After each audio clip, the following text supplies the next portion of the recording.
Hello, everyone. This is Dr. Yashwant Preetham, consultant urologist and andrologist, Care Hospitals, Malakpet. सो आज हम बात करेंगे kidney stones और kidney के नली में स्टोन जो है वो आके फंस जाता है उसके बारे में बात करते हैं। तो नॉर्मली स्टोन्स फॉर्मेशन ज़्यादा होता है कुछ पेशेंट्स में नॉर्मली जेनेटिकली स्टोन्स बनता है और कुछ लोगों में इन्फेक्शन की वजह से बनता है, कुछ लोगों में इन्फेक्शन नहीं है फिर भी स्टोन बनने का चांसेस रहता है और कुछ लोगों में बार बार स्टोन बनता है। ये स्टोन्स बनते क्यों हैं? तो stones normally the most common जो स्टोन बनता है वो होता है कैल्शियम और ऑक्सलेट दोनों मिलके होता है। कभी कभार किडनी ज़्यादा कैल्शियम ऑक्सलेट प्रोड्यूस करता है, वो कुछ लोगों में रहता है, बट मैक्सिमम होता है आपका इधर कोई इन्फेक्शन हो या कोई एनाटॉमी में प्रॉब्लम हो या आप बहुत कम पानी पीते हो। जैसे स्पेशली समर टाइम्स के बाद या लास्ट लास्ट में स्टोन प्रॉब्लम ज़्यादा होता है कि आप कम पानी पीते हो, तो ये जो मटेरियल्स जो होता है ऑक्सलेट या कैल्शियम वो आके किडनी में प्रेसिपिटेट हो जाता है और वो छोटे छोटे जो है वापस आके एक जुट हो जाता है। तो ये होके स्टोन बढ़ जाता है साइज में। तो ये इसके लिए आपको पानी ज़्यादा पीना है स्पेशली इन समर्स। और दूसरा चीज़ है ज़्यादा ऑक्सलेट्स या यूरिक एसिड ये सब जो कंटेंट होता है प्यूरिन, ये खाने में है थोड़ा सा चेंजेस करना पड़ता है। जैसे ऑक्सलेट जो होते हैं वो नॉर्मली आपके नट्स होते हैं, वीट होता है, चाय और स्पिनैच ऐसे कुछ चीज़ों में मिलता है, तो हमें ऑक्सलेट पदार्थ अवॉइड करना चाहिए। और यूरिक एसिड जो स्टोन बनते हैं जो एक्सरे में नहीं दिखाई देता नॉर्मली, वो सब होता है आपका मटन ज़्यादा खाना, चिकन ज़्यादा खाना, जो प्यूरिन होता है, प्यूरिन का जो कंटेंट का चीज़ें ज़्यादा खाने से ही आता है। और भी बहुत सारे चीज़ें हैं बट मोस्ट कॉमनली ये दो चीज़ें होता है।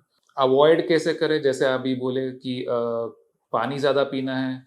जो ये फूड पदार्थ होता है जैसे स्पिनैच है, मटन, चिकन, ये सब थोड़ा सा कम खाना होता है जिनको ज़्यादा टेंडेंसी है स्टोन फॉर्मेशन का। लेमन वाटर लेने से भी बोला जाता है कि थोड़ा यूरिन में स्टोन फॉर्मेशन कम होता है। तो ये सब आप फॉलो कर सकते हैं। और दूसरा चीज़ है सिम्टम्स क्या रहता है स्टोन, किडनी स्टोन का। किडनी स्टोन अगर किडनी में है तो आपको किडनी में यहाँ पे किडनी जहाँ पे पीछे होता है वहाँ पे दर्द होने लगता है। अगर मानो कि किडनी के नीचे आ गया तो आपके यूरिन के रास्ते जो होता है वहाँ पे आता है, तो किडनी के यहाँ से लेके नीचे तक आपको दर्द होगा ऑलमोस्ट यूरिन के ब्लैडर तक।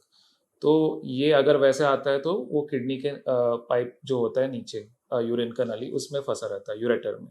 जहाँ भी स्टोन फंसा है दर्द होता है, ये जो सिम्टम्स है किडनी का दर्द, यहाँ पे फ्लैंक पेन या फ्लैंक से नीचे यानी यहाँ से लेके नीचे तक अगर दर्द आता है तो आपको जाके इमिडिएटली डॉक्टर को दिखाना है। जब अक्यूटली फंस जाता है तो उसके साथ वॉमिटिंग और फीवर ये सब भी आ सकता है। तो आपको डॉक्टर के पास जाके दिखाना है और मेनली नॉर्मली अल्ट्रासाउंड करते हैं। अगर स्टोन पाया जाता है तो लोअर यूरेटर के स्टोन्स अल्ट्रासाउंड में नहीं दिखाया जाता है, तो इसलिए हम लोग सीटी स्कैन करा के आपका स्टोन डायग्नोस करते हैं। अगर छोटे छोटे स्टोन्स है 6 mm 7 mm के नीचे, तो उसके लिए कोई सर्जरी की ज़रूरत नहीं पड़ता कि अपने आप पानी पीने से बहुत लोगों में वो निकल जाता है। कुछ लोगों में निकलने का चांसेस कम रहता है, मगर ऑलमोस्ट 80% लोगों में वो 6 mm स्टोन्स निकल जाते हैं।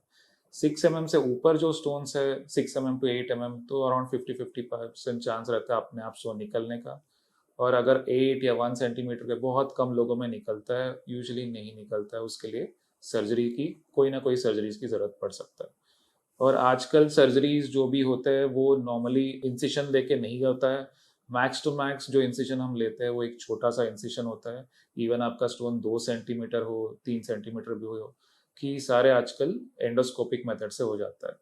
तो एक तो जो अगर बहुत बड़ा स्टोन है तो पीसीएनएल करके करते हैं, जहाँ पे पीठ के पीछे एक छोटा सा होल करके उसके अंदर से इंस्ट्रूमेंट्स वगैरह डाल के उसको तोड़ते हैं इधर लेजर या लिथोट्रिप्टर से, और सारे स्टोन निकाला जाता है। अगर छोटा स्टोन्स है तो आरआईआरएस करके करते हैं, जो यूरिन के रास्ते से ही जाके किडनी के अंदर जाके वहाँ के स्टोन को लेजर से पूरा सैंड जैसे करा के उसको निकाला जाता है। और अगर यूरिन के ट्रैक में फंसा जाता है उसके लिए भी यूरिन के रास्ते से ही सर्जरी होता है। और ये सारे सर्जरीज में मेनली आपको 1 या 2 दिन का रेस्ट पड़ता है।